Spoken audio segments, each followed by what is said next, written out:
ये देखिए तो सही, एक पाखंडी बाबा मुस्लिम बुजुर्ग को आतंकवादी कह रहा है।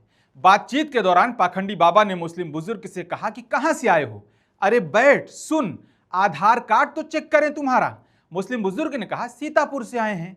पाखंडी बाबा ने कहा देखें आधार कार्ड कहां है, देखें आतंकवादी तो कहीं नहीं है तू, नाम क्या है तेरा, कहीं हमला करने तो नहीं आया है।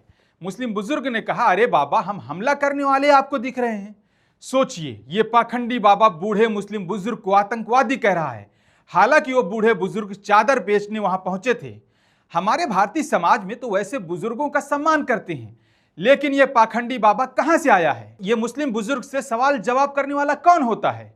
बता दें कि हिंदी भाषी प्रदेशों में मुसलमानों की जिंदगी अजीरन होती जा रही है। मुस्लिम विरोधी मानसिकता में चूर हो चुका ये पाखंडी बाबा एक मजबूर मुस्लिम बुजुर्ग को जबरन परेशान करते हुए आतंकवादी तक बोल रहा है, मगर प्रशासन ने अभी तक कोई कार्रवाई नहीं की है। बड़े शहरों के अमीर मुसलमान और मुस्लिम लीडर सब खामोश हैं। मीडिया भी इस पाखंडी बाबा पर सवाल तक नहीं उठा रहा है। भाई तो कैसे आया? अरे बेची जितने बाबा। अरे भाई पहले आधार कार्ड तो देखिए, आतंकवादी है कि कहाँ से आया, कैसा आया। सीतापुर से दिखाओ, आधार कार्ड है।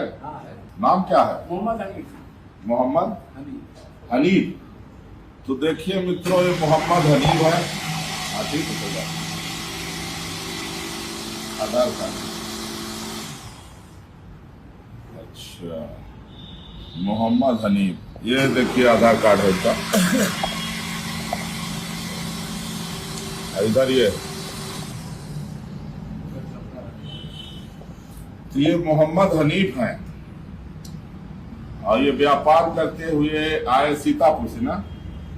रेडियो की करने तो नहीं आया, कुछ मतलब हमला कराने के उद्देश्य से तो नहीं आया। अरे बाबा ये हम हमला ही करने वाले हैं। लेकिन काफी दूर से आ गया है तो। हम काफी दूर से आते हैं बाबा।